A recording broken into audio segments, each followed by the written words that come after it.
Hello and welcome to the Daily Climate Show. Coming up,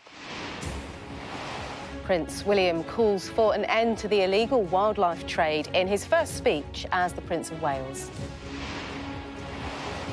Meanwhile, calls grow for his father to attend COP27 despite advice from Downing Street to stay away. And Just Stop Oil protesters bring their campaign to Westminster as they call for climate action.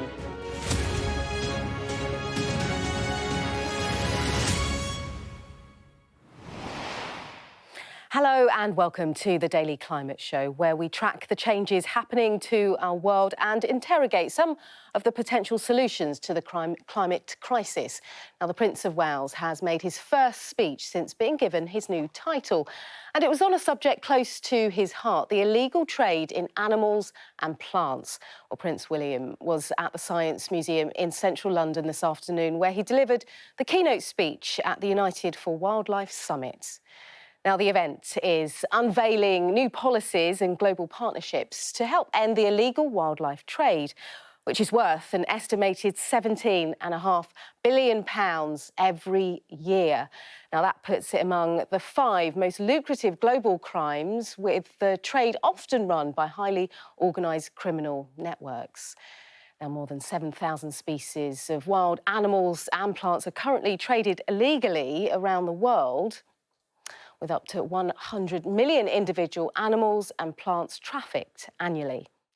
Thanks to your collaboration and forward thinking, our activity is having a demonstrable impact. And while we do not have the luxury of time, clearly we do have a proven roadmap to success and the motivation to put it into action. I hope you all leave here today energized and motivated to intensify this work, because there are still too many criminals who believe they can act with impunity.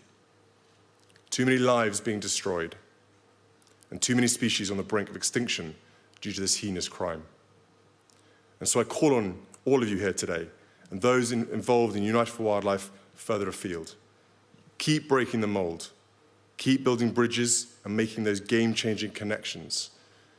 Keep believing that this is a crime that can be ended once and for all. Because I know with your commitment, it can. Thank you. Sky News' royal correspondent Rhianna Mills was at the summit. Well, it shouldn't be underestimated, the fact that the new Prince of Wales and now heir to the throne has decided that this is the issue that he wants to talk about in his first speech. And it is a passionate speech where, in no uncertain terms, he is talking very clearly about the dangers of not tackling the illegal wildlife trade. He talks about how too many criminals believe they can act with impunity, too many lives are being destroyed, and too many species are on the brink of extinction. And I think he's very clearly making that point, emphasising that, yes, of course, the destruction of wildlife is really important, but it's also the knock-on impact, the fact that the trade is often funding serious and organised crime, terrorism around the world, and that's why it's important for both the public, the private sector, businesses and governments all to get together when it comes to tackling this issue. Now, United for Wildlife, that's being talked about today, actually Prince William's been involved in for 6 years now, and it has had its successes. We're told that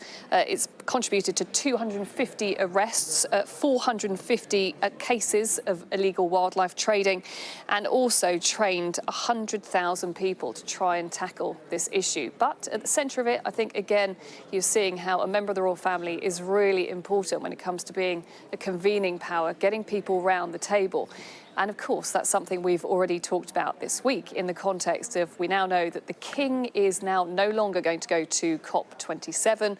Of course, lots of debate about why exactly he's decided not to go, whether it was the government who suggested he shouldn't, or whether it was his own team who thought that it wasn't the right place for him to go.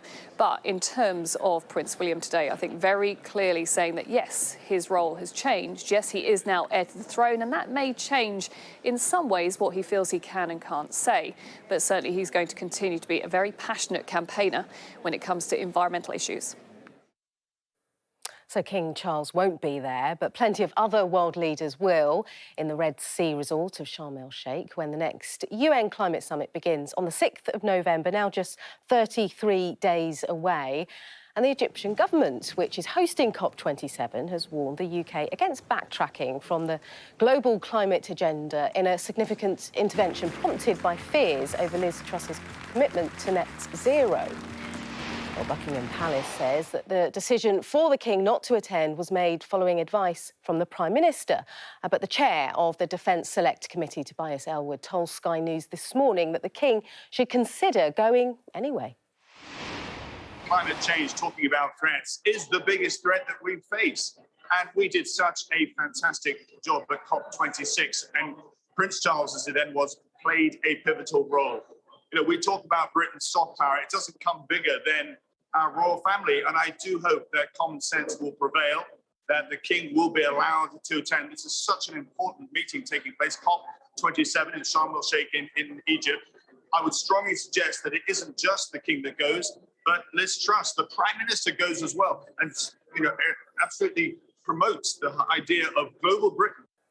So what are the chances of the Prime Minister heading to Egypt for the summit? Well, joining me now from Birmingham is Sky's chief political correspondent, John Craig.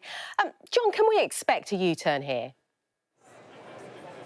Well, at the moment, we are not expecting the Prime Minister to attend this summit. And, of course, it has been claimed that she urged the King, the new King, not to go either. Now, that's been disputed by 10 Downing Street, who said it would be ridiculous for the PM to tell the King what to go to. I don't control his diary, Liz Truss has said. But Tobias Ellwood has made a pretty weighty intervention today. He said that Charles is a globally respected voice on the environment and climate change. His attendance would add serious authority to the British delegation. Can we really go from hosting COP26 to benching soft power at COP27? Now, the Queen did speak at COP26 in Glasgow, and a lot of environmentalists really would like to see King Charles speak at this summit next month. At the moment, it doesn't look as though that's going to happen. It doesn't look as though Liz Truss is going to go either. But we may hear more from Liz Truss in her big speech at the end of this conference tomorrow. First of all, on her policy on net zero. There's been doubts and fears about the government's commitment to that. And she may have something to say also about COP27. But at the moment, it's thought that neither she nor King Charles will be attending that summit. OK, John Craig, thank you very much. OK, time to look at some other stories making the news now. And according to new research, Black, Asian and other ethnic minorities in England are more than 3 times more likely to live in neighbourhoods with very high air pollution, putting them at a disproportionate risk of heart attacks, cancer and strokes. Research by Friends of the Earth showed that minority ethnic people make up nearly half of the populations living in areas where average levels of nitrogen dioxide or particle pollution were double World Health Organization guidelines. Now, hundreds of white-clawed crayfish have been relocated as part of a project to protect the endangered species. Derbyshire Wildlife Trust has led a scheme to move the native crayfish from National Trust site Kedleston Hall. Now, the species are under threat from non-native signal crayfish, which are living downstream. They've transferred them to a secret location where it's hoped their numbers can grow. Now, the campaign group Just Stop Oil is continuing its protests in Westminster. Now, the group, which is aiming to block all future licensing of fossil fuel projects, also blocked 4 bridges across the Thames and has vowed to return to Westminster every day until its demands are met. Well, Sky's Emma Birchley has been talking to some of the protesters. Well, we're currently walking down the middle of Whitehall, which has been blocked by the civil resistance campaign group Just Stop Oil. They have launched an autumn of action and urging people to gather at 11 a.m. every day at Downing Street for this kind of protest, blocking the traffic, civil resistance. I'm joined now by Alex de Koning, who's one of these the supporters and spokespeople of this group. Tell me, I mean, what's the point of this? Why are you blocking Whitehall? History has shown that in order to get the radical change that we need on the timescale that we have, civil resistance is the best form of method. It causes an enormous amount of frustration for people, though. People beeping their horns, you know, they are angry because they can't get to where they need to be. They might have important places to go. Of course, yeah. But I'm not a politician. I don't need to rely on votes. I don't need to rely on popularity. All I want is change to happen. Because if we don't get change, things like 33 million people being flooded in Pakistan and being displaced from their homes, that's going to come more and more frequent. By 8 years, the heat wave that India and Pakistan had, where it was so hot that birds fell out of the sky and thousands upon thousands of people died, that's going to start happening in over 90% of countries every second year in just 8 years' time. We have 8 years of oil in reserve. This has never been a better time to transition. It was 40 degrees in London. So hot that train tracks spontaneously combusted. So there was floods here, so people couldn't get to work. London Heathrow had its tarmac melted, so planes couldn't take off. There's so many forms of disruption from the climate crisis, but the media only ever focus on this kind of disruption. We're only going to be here for a short amount of time.